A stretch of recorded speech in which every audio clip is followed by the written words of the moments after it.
नमस्कार, आप देख रहे हैं इलेक्शन कैफ़े। मैं अश्विनी कुमार सिंह। आज के मेहमान सुमित सर, मयंक सर, पुण्येंदु जी और पीडी सर, आप सभी का स्वागत है। आज की चर्चा फिर दक्षिण पे जा रही है हमारी, क्योंकि दक्षिण में एक बहुत ही कहें तो अभी बहुत एक शर्मिंदगी वाला एक मामला है कि एक नेता का करीब 2,500 बताया जा रहा है, 2,500 क्लिप्स वीडियो क्लिप्स आए हैं जिसमें वो अलग अलग महिलाओं के साथ शोषण करते हुए नजर आ रहे हैं। हालांकि उसकी पुष्टि अभी नहीं हुई है, उसकी पुष्टि के लिए एसआईटी के गठन किया गया है। वो नेता हैं जेडीएस के, उनका नाम है प्रज्वल रेवन्ना। वो पहले सांसद थे, इस बार सांसदी का चुनाव लड़ रहे हैं। पूर्व प्रधानमंत्री के पोते हैं और उनकी कहा यह जाए कि जिस दिन वो भागे, जिस दिन उनकी सीट के चुनाव था, उसी के रात अगले दिन वो वहाँ से देश छोड़ के जर्मनी भाग गए। और जब विवाद हुआ उसके बाद कर्नाटक की सरकार ने एसआईटी का गठन किया और अब वो विवाद बढ़ता ही जा रहा है, क्योंकि वीडियो क्लिप्स आए दिन मिल रही है।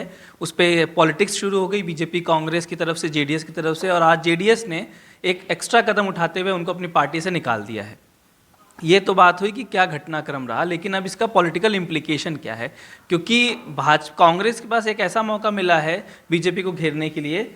क्योंकि हम ये कह सकते हैं कि बीजेपी अभी तक घेर रही थी कांग्रेस को, लेकिन कांग्रेस पास एक छोटा सा एज मिला है कर्नाटक के लिए खासकर, कि अगर वो कह सकती कि जो आपका अलायंस पार्टी है उसके नेता का 1,000 से 2,500 से ज़्यादा क्लिप्स मिला है, तो आप ऐसे पार्टी के साथ क्यों गठबंधन कर रहे थे।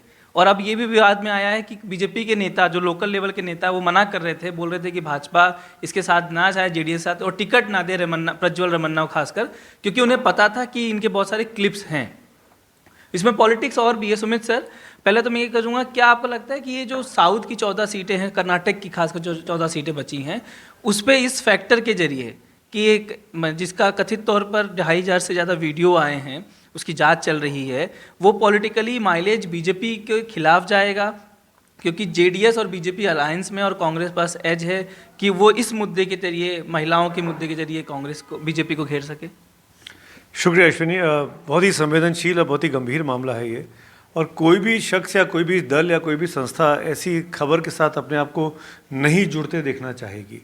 और इसीलिए जब जैसे ये खबर कल आई, परसों इनफैक्ट, तो तुरंत जेडीएस ने भी और भारतीय जनता पार्टी ने भी पल्ला झाड़ा और कहा कि जांच होनी चाहिए। अगर प्रज्वल रेवन्ना गलत हैं तो उन पर कार्रवाई होनी चाहिए। पुलिस की एसआईटी की भी मांग कर दी, एसआईटी बन भी गई।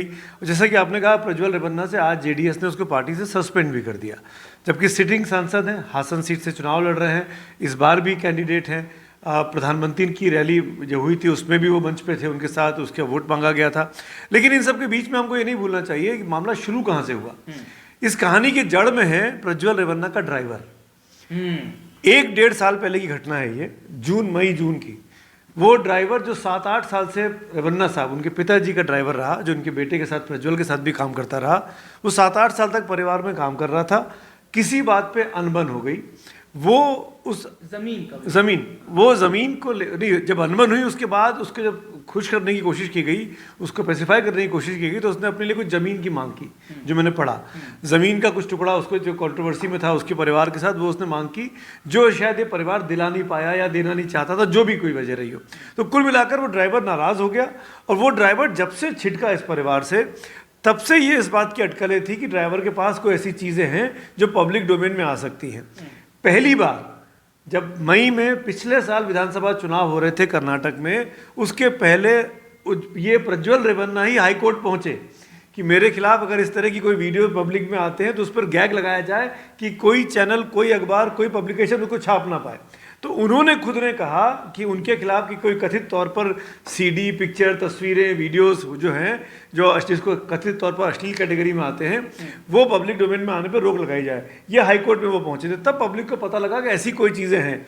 तो जब हमको पता लगा तो जाहिर तौर पर डीके शिव कुमार को पता लगा, सिद्धारमैया को पता लगा, और फिर तो सरकार बदल गई, परिस्थितियाँ बदल गई। फिर वो ड्राइवर कैसे और क्यों इस तरफ से उस तरफ आया, ये अब कहानी को मुझे कहने की ज़रूरत नहीं है, समझदार को इशारा काफ़ी है। तो वो ड्राइवर आज की तारीख में कहाँ है, मुझे हो सकता है कि ये सरकार की तरफ ही हो।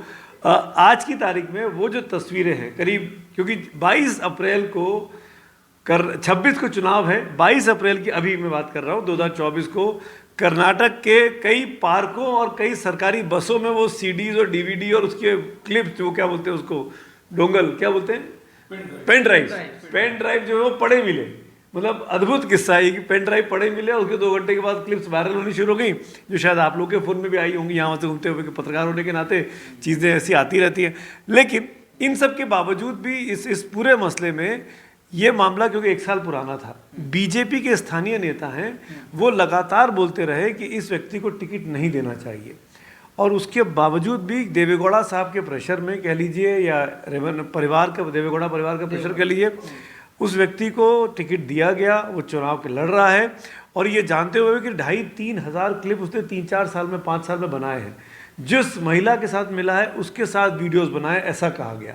जो कांग्रेस ने कल एलिगेशन लगाया, सुप्रिया श्रीनेत ने तो राक्षस शब्द का इस्तेमाल किया रेवन्ना के लिए, प्रज्वल रेवन्ना के लिए, और कहा कि ऐसे व्यक्ति ने तो, जो परिवार में आया, काम करने वाली महिला आई हो, कुक आई हो, पार्टी कार्यकर्ता आई हो, सबके वीडियोस उसने बनाया और अपने फ़ोन में, अपने उसमें सेव करता गया, और उनको ब्लैकमेल भी करता रहा तरह तरह से, अलग अलग वक्त पे।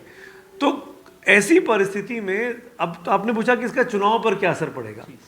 जेडीएस जिन 3 सीटों पे चुनाव लड़ रही है, उस पे चुनाव 26 तारीख को निपट गए। उसका जो असर होना था वो जेडीएस पर 22 तारीख की क्लिप आने के बाद दिल्ली में भले खबर 26, 27, 28 को आई, पर कर्नाटक के चैनलों पे खबर 23 तारीख से चल रही थी, और अगर जो इम्पैक्ट पड़ना होगा तो पड़ चुका होगा, जो कुछ जेडीएस के साथ हुआ होगा। लेकिन बची हुई 14 सीटें, क्योंकि बीजेपी ने पिछली बार 28 में से 25 सीटें कर्नाटक में जीती थी, तो बीजेपी को उस किले को बचाए रखने के लिए बहुत ज़रूरी है कि बुरा इम्पैक्ट ना हो। और कांग्रेस को लगता है कि इससे बेहतरीन मौका नहीं मिल सकता कि जब उसको, और हम लोग बीजेपी से हम इस सिंहासन को छीन सकते हैं। इसीलिए डीके शिव कुमार, सिद्धारमैया पुरजोर तरीके से लग गए हैं कि हमको मैक्सिमम नुकसान पहुंचा देना है।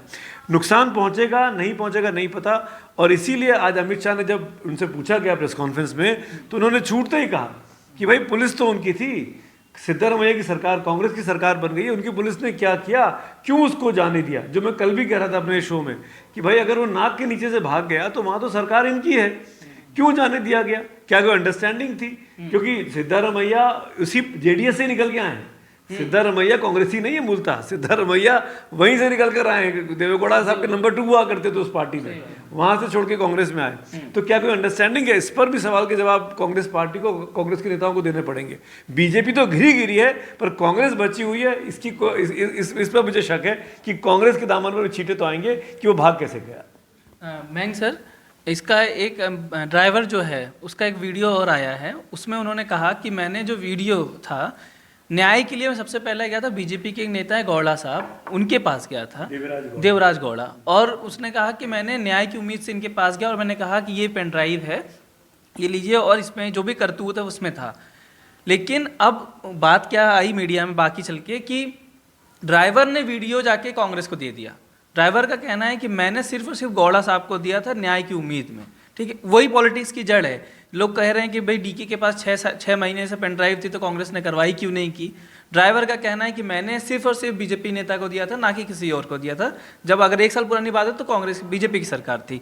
मैं आपसे ये पूछना चाह रहा था कि जैसे अब इम्प्लीकेशन जेडीएस पे तो नहीं है, ठीक है, जेडीएस तो मान लीजिए 3 सीटें पर लड़ रही है, क्या आपको लगता है कि ये जो संवेदनशील मुद्दे हैं जिसमें नारी शक्ति की बात बीजेपी करती है, मातृशक्ति की बात आज गृह मंत्री ने भी की है, ये उनके लिए इतना असर नहीं पड़ेगा क्योंकि ये जेडीएस का मामला है, प्रज्वल रमन्ना का मामला है, या प्रधानमंत्री उस मुद्दे को ऐसे टेक ओवर करेंगे कि उसका इम्पैक्ट बीजेपी को नहीं पड़ेगा? आपको नजर आता है ये? कुछ चीज़ इस पूरे घटनाक्रम में बहुत ही अजीब है। एक तो टाइमिंग ऑफ रिलीज देखिए कितना, इलेक्शन के मिडल ऑफ इलेक्शन आया, एक बहुत सस्पेक्ट है ये। दूसरा चीज़ जो बहुत ही, जो पूरा एपिसोड ही बहुत घिनौना है, तो उसमें ये सब कई लेयर है। एक तो टाइमिंग, दूसरा भाग जाना, देश छोड़ के भाग जाना, वो मेरे हिसाब से इंडिकेट करता है एडमिशन ऑफ गिल्ट। क्या 2 चीज़। अब इस सब के बीच एक कौम जो आजकल, और एक कॉन्स्टिट्यूंसी जो बहुत ही मुखर हो गया है, महिला वोटर्स, हम लोग बार बार उसका चर्चा करते हैं, वो कैसे परसीव करती हैं, और ये कोई नहीं कह सकता कि ये मेरी कॉन्स्टिट्यूंसी है। जैसे मेंस वर्ल्ड एकदम से अभी इंडिया में एकदम से पोलराइज है, क्या महिलाओं में वैसा है क्या? अगर ऐसा है, और इस पूरे घटनाक्रम में वो किसको दोष देती है? जैसे आप जेडीएस का ट्रैक रिकॉर्ड देखेंगे तो जेडीएस सबका ही ले रहा है, कभी कांग्रेस का ही ले रहा, कभी बीजेपी का ही ले रहा, तो उसका टेंट किस पे ट्रांसफ़र होगा ये पता नहीं है हमको। अभी फिलहाल वो जेडीएस, लेकिन इससे पहले इलेक्शन में 2019 में वो कांग्रेस के साथ था। असेंबली में सब अलग अलग लड़े थे, लेकिन जेडीएस कुमार स्वामी सबके सपोर्ट से सब सीएम बन चुके हैं। तो ये जो टेंट है जेडीएस के एमपी पे, और कुछ लोग बोल रहे हैं क्या कि ये शायद फैमिली के अंदर राइवलरी का भी मामला है, दोनों भाई के झगड़े का भी मामला है। ये हो सकता है कि एक ग्रुप ने इसको और हवा दे दिया हो। बहुत सारे लेयर हैं, लेकिन सबसे इम्पोर्टेंट चीज़ है जो डिसाइसिव हो सकता है आगे के दौर के इलेक्शन के लिए, महिलाएं, देश की महिलाएं और महिला वोटर्स इसको कैसे परसीव करती हैं और उनका क्या रिएक्शन होता है, ये अभी पता नहीं है। ये एक्स फैक्टर है जो जिसको हम लोग को देखने की ज़रूरत है। देखिए, असल में मैं तो इस पूरे मामले को जब मैं देख रहा था तो मुझे लगा कि इसकी भयावहता को महसूस करने की संवेदनशीलता हमारे पूरे समाज में नहीं बची है। न राजनीति में बची है, न मीडिया में बची है, न हमारे खाते पीते मिडिल क्लास मध्य वर्ग में बची है। हम तमाम लोग चीज़ों को घटनाओं की तरह, तमाशे की तरह लेने के आदी हो गए हैं। मतलब इस पूरी प्रक्रिया पे विचार कीजिए कि 2500 क्लिप कैसे तैयार हुए होंगे, ज़ोर ज़बरदस्ती से, डरा धमका के, ब्लैकमेल बार बार किया जाता रहा। और क्या कर्नाटक में खबर छुपी थी? अब सबको पता है कि छुपी नहीं थी। उसके बावजूद एक आदमी राजनीति में अछूत नहीं बना, उसको स्वीकृति मिलती रही। अब उसका चुनाव में इस्तेमाल हो रहा है। तो मैं तो बड़ा हैरान हूँ कि इतने बड़े मुद्दे पे हमारे तमाम राजनीतिक दलों का जो स्टैंड रहा है। मतलब मैं इस बात को फिर से दोहराऊंगा कि जब संदेश खाली का मामला आया था तो एक मामूली गुंडा था और उसके खिलाफ कई लोगों ने बातें कही थी। उस समय बीजेपी ने अपनी ओर से प्रेस कॉन्फ्रेंस की थी और स्मृति ईरानी ने मतलब 15 मिनट तक और उसको एक दूसरा कलर देने की भी कोशिश की थी। आप याद रखिए कि मुसलमान और हिंदू का मामला वहाँ बनाया गया, जबकि महिलाओं के उत्पीड़न का मामला था। जेडीएस के मामले में तब शायद ममता और प्रियंका को जितना सक्रिय होना चाहिए था, जितना तीखे ढंग से बयान देना चाहिए था, वो नहीं देती नजर आई। बल्कि ये संदेह होता है जिस तरह संदेश खाली में शाहजहां शेख को बचाने की कोशिश हुई, छुपा रहा, अचानक प्रकट हुआ तो उसको टीएमसी और अंततः ममता का संरक्षण किसी न किसी ढंग से हासिल था। क्या रेवेन्ना को ऐसे किन्हीं लोगों का संरक्षण हासिल था? क्या बीजेपी को मालूम था? तो ये बात केंद्रीय नेतृत्व तक पहुंची थी। जो बीजेपी के स्थानीय नेताओं के इंटरव्यू आ रहे हैं वो बोलते हैं कि हमने बताया था। इसके बावजूद ये लोग चुप क्यों रहे? कैसे रहे? ये कौन सी मात्र शक्ति है जिसका हवाला अमित शाह दे रहे हैं? ये उनको पहले क्यों नहीं याद आई? और खाली यही मुद्दा नहीं है, मतलब कर्नाटक में जो गम और गुस्से के छींटे हैं वो कायदे से संदेश खाली तक जाने चाहिए और वो ब्रिजभूषण शरण सिंह तक भी आने चाहिए, जिनके खिलाफ कई तरह के आरोप लगे और देश की जानी मानी खिलाड़ियों ने लगाए, जिन पे आप गर्व करते थे उन्होंने लगाए। उन्होंने अपना पूरा करियर दांव पे लगा के लगाया। तो मैं बोल रहा हूँ कि इस पूरे मामले में एक भयावह संवेदनहीनता जो हमारे पूरे समाज का, हमारी पूरी जिंदगी का हिस्सा बनती जा रही है, उसकी एक परत छाई हुई है। हम सबकी चर्बी थोड़ी मोटी हो चुकी है। हम लोग इन मामलों को महिला उत्पीड़न के एक पॉलिटिकल मुद्दे की तरह देख रहे हैं, तो उसके पीछे भी यही मुद्दा। अब तक तो कायदे से कर्नाटक में इन तमाम उम्मीदवारों को जो इसके साथ खड़े थे उनको अपने घर में छुप जाना चाहिए था, उनको सार्वजनिक तौर पे माफ़ी मांगनी चाहिए थी। उन्होंने ऐसा कुछ नहीं किया। मैं नहीं जानता हूँ कि इसका चुनाव पे क्या असर पड़ेगा, लेकिन ये घोर निंदनीय कृत्य है और जिसको ठीक से समझने के लिए हम लोगों को अपने पूरे भाषा संस्कार पे फिर से विचार करने की ज़रूरत है। पूर्णेंदु।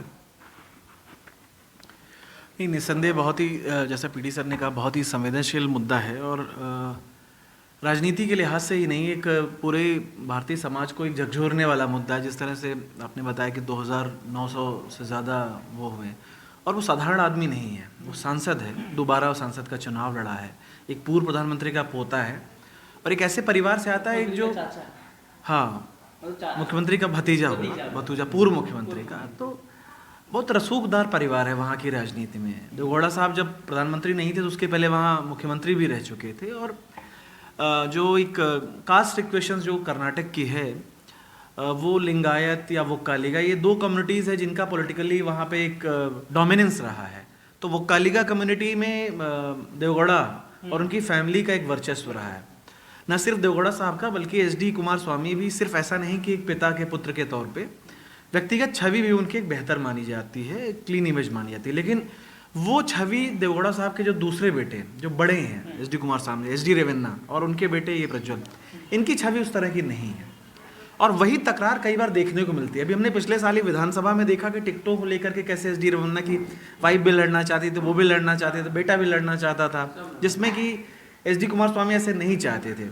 और इस बार भी हसन के टिकट को लेके भी कहा जाता है परिवार में उसको लेके काफ़ी तकरार थी। कुमार स्वामी नहीं चाहते थे कि ये टिकट प्रज्वल को दिया जाए, लेकिन बताया जाता है कि SD देवगौड़ा साहब ने इस पे अपना वीटो लगाया कि नहीं वो है। वो एक परिवार का जो वो होता है तो उसको मतलब जो कहते हैं ना आपस में मनमुटाव है उसको दूर करने का काम वो करते हैं।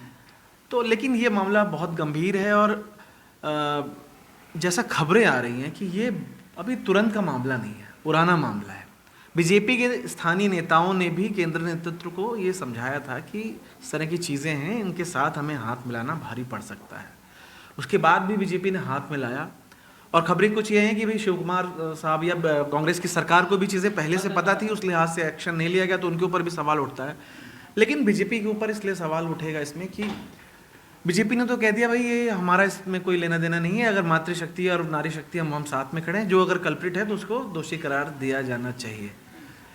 लेकिन राजनीति में कई चीज़ें परसेप्शन से जुड़ी होती हैं। अगर उदयनिधि मारन कोई बयान देते हैं तो प्रधानमंत्री मोदी उसके लिए कांग्रेस को कई बार घेर लेते हैं। कई बार आपको अपने एलाइज की कीमत आपको भी चुकानी पड़ती है, उसका जवाब आपको भी देखना होता है। लेकिन ये बात भी सच्चाई है कि अलायंस में उत्तर से लेकर दक्षिण तक, जहाँ पर तमाम क्षेत्रीय पार्टियाँ हैं, तमाम विचार पॉलिटिकल थॉट्स हैं, तो वहाँ पर अंतर्विरोध होता है। गठबंधन में हो सकता है एक पार्टी बहुत ही सेकुलर थॉट की हो, कोई एक मिडिल ग्राउंड रखता हो, किसी का थॉट प्रोसेस कुछ अलग हो, तमाम मुद्दों को लेकर विभेद रहता है। JDU और BJP में कई थॉट उनके अलग हैं।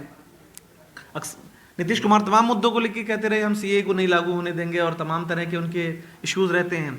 जब प्रधानमंत्री मोदी को उम्मीदवार बनाया गया था, मतलब उस समय गुजरात के मुख्यमंत्री थे प्रधानमंत्री का, BJP ने उम्मीदवार, उस वजह से उन्होंने गठबंधन तोड़ दिया अपना पुराना। तो राजनीति में कई बार आप वैचारिक समानता नहीं होने के बावजूद भी गठबंधन होता है, लेकिन दूसरी पार्टियों को ये मुद्दा बनाने का मौका मिलता है। उदयनिधि के बयान को या DMK के दूसरे A राजा के बयान को BJP स्कोर करती है। साउथ नहीं लेकिन नॉर्थ इंडिया में तो एक बड़ा स्कोर होता है उस मुद्दे को लेकर के, किस तरह से सनातन पे हमला हो रहा है, कांग्रेस चुप है। अब वही मौका कांग्रेस को मिला है PD सर, क्योंकि आज जिस तरह से प्रोटेस्ट हो रहे हैं पूरे कर्नाटक में, बेंगलोर में, हुबली में, और एक कांग्रेस उसको बड़ा मुद्दा बनाने की कोशिश कर रही है। क्योंकि जो पिछली बार जो चुनाव हुए थे, तो जो पहला जो चरण अभी हुआ है 14 सीटें का, उसमें तो कांग्रेस और JDS का खाता खुला भी था, लेकिन जो दूसरे चरण में सीटें हैं वहाँ 14 की 14 BJP ने जीती थी। और कर्नाटक में दक्षिण का एक ऐसा राज्य है जहाँ प्रधानमंत्री की लोकप्रियता बहुत हाई लेवल पे है। वो एक राज्य कर्नाटक है। शायद तमिलनाडु और केरल में वो उस तरह से मोदी वोट इनकैश नहीं करा सकते जो कर्नाटक में उनका एक उनके नाम पर वोट आते हैं। हमने एक CSDS का आंकड़ा भी देखा था कि 2019 में 37% जो BJP वोटर्स थे उन्होंने मोदी के नाम पे वोट किया, लेकिन कर्नाटक में आंकड़ा 50% से ज़्यादा था। तो वो उनकी लोकप्रियता है। अब ये सिर्फ बात, मुझे लगता है ये 14 सीटों तक ही मामला सीमित नहीं है, कि सिर्फ कर्नाटक तक का मामला नहीं है, बहुत ही गंभीर मामला है। एक पूर्व प्रधानमंत्री के परिवार से इस तरह के मतलब विभत्स चीज़ें सामने आना, ठीक है उसकी जांच होना बाकी है, लेकिन जो फिलहाल जो चीज़ें मीडिया में सामने आ रही हैं, एक बहुत आप इस लेवल पर हो करके और इस तरह की फैमिली को बिलोंग होकर इस तरह की चीज़ें होना, एक और एक पॉलिटिकल फैमिली में आप मतलब इस समय का जो एक डोमिनेंट अलायंस है, आप उसके पार्टनर हो विधानसभा चुनाव में हार के बाद। क्योंकि BJP अभी भी पिछले लोकसभा में तो उन्होंने साउथ में अच्छा परफॉर्मेंस किया था, लेकिन उनकी एक लिमिटेशन है दक्षिण कर्नाटका में, खासकर जिसको हम वोक्कालिगा लैंड कहते हैं, ओल्ड मैसूरू रीजन कहते हैं, वहाँ पे उनकी लिमिटेशंस है। BJP कई बार कम वोट पा करके भी वो कांग्रेस से ज़्यादा उसको सीटें आई हैं, लेकिन अभी भी वो विधानसभा में उसको पूर्ण बहुमत पूरी तरह से नहीं आया। 110 तक वो गई है, लेकिन जो 113 का जो जादुई आंकड़ा है, बीजेपी उसे कभी टच नहीं कर पाई। उसकी वजह है उसका जो ओल्ड मैसूरू रीजन है, जो वो कालीगा लैंड में उसका एक कमज़ोर है, क्योंकि वो एक लिंगायत पार्टी मानी जाती है। जो उसके बड़े नेता हैं वो लिंगायत समाज से आते हैं। येदुरप्पा साहब की जो फैमिली है, या शेट्टार या दूसरे लोग जो रहे वो लिंगायत, बसवराज बोम्मई, सारे लिंगायत रहे बीजेपी। तो वो उस वजह से उसको जेडीएस से हाथ मिलाना, और बीजेपी का जो एक मिशन भी है कि भाई 400 सीटें हमें लेना है, तो वो अलायंस के मामले में वो एक उसकी एक ज़्यादा वो उदार है कि वो उसने नए जगह नए अलायंस बनाए। और मुझे लगता है इस बार जैसा उम्मीद की जा रही थी, बीजेपी बहुत ज़्यादा सीटों पर लड़ेगी। पिछली बार 436 पे लड़ी थी, अभी कुछ टिकटें उसके अनाउंस होना बाकी है, लेकिन उससे बहुत ज़्यादा उसका वो आंकड़ा नहीं जाएगा। आप बिहार में भी देखिए कि वो जेडीयू को लगभग उतनी सीट मिली है। तो उसने अलायंसेस को लेकर ज़्यादा वो अपने आप का लचीला रुख दिखाया है, लेकिन इस मुद्दे से उसको कहीं ना कहीं धक्का मुझे लगता है लगा। आपकी बात होगी ना। एक बात और मैं कहना चाह रहा था, वो शायद शुरू भी हो गया वहाँ पे सर। डीके शिव कुमार कांग्रेस के जो नेता हैं और उप मुख्यमंत्री जो हैं, वो भी वोकालिंगा है। और वहाँ पर ये एलिगेशन आज जो प्रेस कॉन्फ्रेंस की है, जब उन्होंने सस्पेंड किया पार्टी से प्रज्वल रेवन्ना को, तो कुमार स्वामी ने ये बात बोली प्रेस कॉन्फ्रेंस में कि ये पूरी की पूरी साजिश डीके शिव कुमार की है, क्योंकि डीके शिव कुमार अपने आप को सबसे बड़ा वोकालिंगा लीडर के तौर पर स्थापित करना चाहते हैं, और जब तक देवेगौड़ा साहब जिंदा है वो कभी सबसे बड़े नेता नहीं बन सकते हैं। तो वो उस पद पर अपने आप को देख रहे हैं कि वो 90 साल के हो गए हैं, उनकी उम्र अब वो ज़्यादा एक्टिव नहीं बचे राजनीति में देवेगौड़ा साहब। तो डीके, ये आरोप है कुमार स्वामी का कि डीके शिव कुमार उस वोकालिंगा कम्युनिटी के सबसे बड़ा नेता के तौर पर स्थापित होने के लिए देवेगौड़ा परिवार को बदनाम कर रहे हैं। ये उनकी राजनीतिक साजिश है। ये इस जो उन्होंने वोकालिंगा लिंगायत की बात की पूर्णेंदु से, उससे मुझे याद आया कि ये एक टॉकिंग पॉइंट और था आज का, जिस पर आज मतलब कर्नाटक की राजनीति में तेज हो गई। एक चीज़ और ये है इसमें कि जैसा आप बोल रहे हैं ना वोकालिंगा, कांग्रेस की जो 135 सीटें आई हैं इस बार, कांग्रेस ने दक्षिण कर्नाटक में अच्छा परफॉर्मेंस किया है, जो वोकालिंगा लैंड आप जिसको कहते हैं। जबकि जब सिद्धारमैया पिछली बार भी जब 2018 में जब चुनाव हो रहे थे, बहुत पॉपुलर लीडर थे, लेकिन कांग्रेस ने साउथ में बहुत बुरा परफॉर्मेंस किया। असल में वो कलिगा और लिंगायत के पैटर्न पे हम कर्नाटक की राजनीति को हमेशा से पढ़ते रहे, लेकिन जो जातियों का आयोग वहाँ बना, जिसने जातिगत जनगणना कराई और जिसके नतीजों को सार्वजनिक करने के खिलाफ दोनों हैं, लिंगायत भी हैं और वो कलिगा भी हैं, क्योंकि दोनों को पता चल रहा है कि यहाँ तो ओबीसी बहुत बड़ी तादाद में है जो दोनों को पीछे छोड़ देंगे। तो वो इक्वेशन बदल रहे हैं और नए ढंग से हो सकता है कर्नाटक की मथनी कोई नया मंथन करे, उसमें ये महिला वोटर की भी एक महत्वपूर्ण भूमिका हो सकती है, जो शायद इस मामले के बाद और मुखर हो।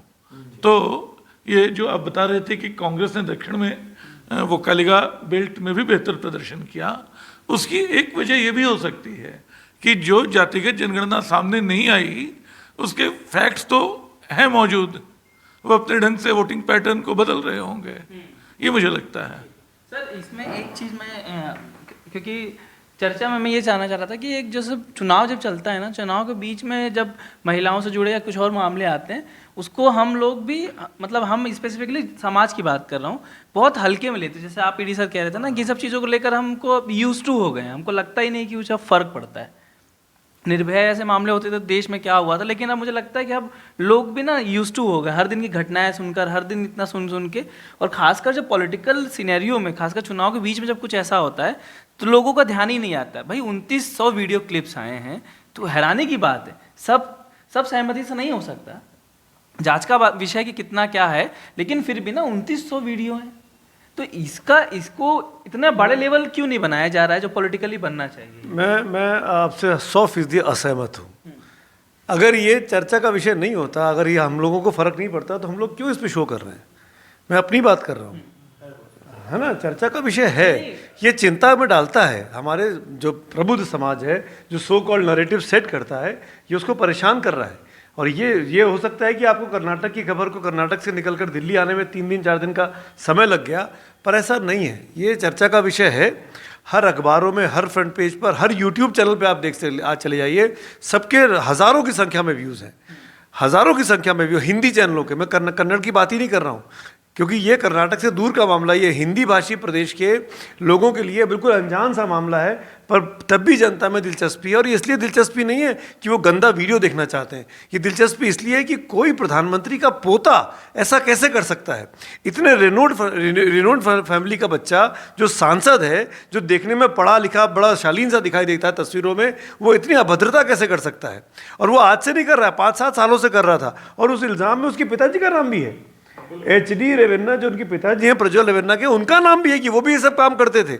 जो एक महिला कंप्लेनेंट सामने आई है जिसकी बिना पर FIR हुई, उसने उनके पिता का नाम भी लिया है, FIR में दर्ज है उनका नाम भी, दोनों बाप बेटे का नाम FIR में है।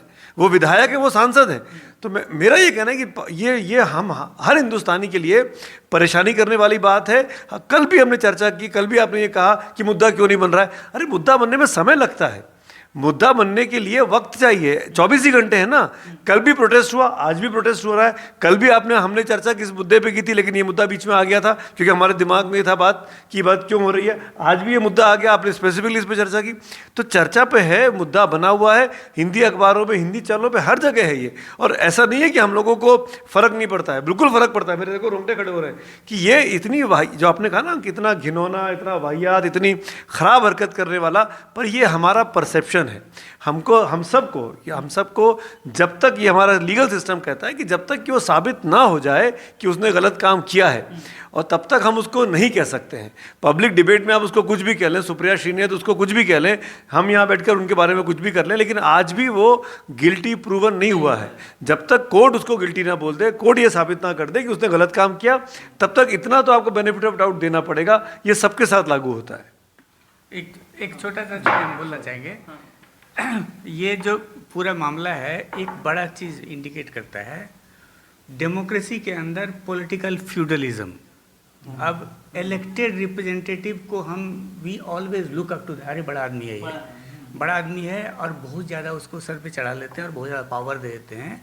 और किसी को भी जैसे कि आप बहुत पावरफुल बना देते हैं तो उसका एब्यूज़ का चांसेस बहुत बढ़ जाता है। अब देखिए, ट्रेडिशनली दादा चीफ मिनिस्टर, प्राइम मिनिस्टर, चाचा चीफ मिनिस्टर, खुद MP, अब उसका पावर का कंसंट्रेशन देखिए।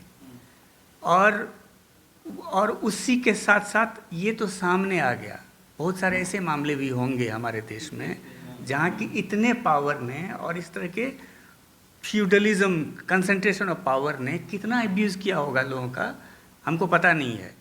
ये जो है हमको कि हमने जिता दिया तो मेरा राज हो गया, ये सब वोकेबलरी को हमको तुरंत चेंज करने की ज़रूरत है। इसके चलते अब ये जो फ्यूडलिज्म है इसको ध्वस्त करने की ज़रूरत है।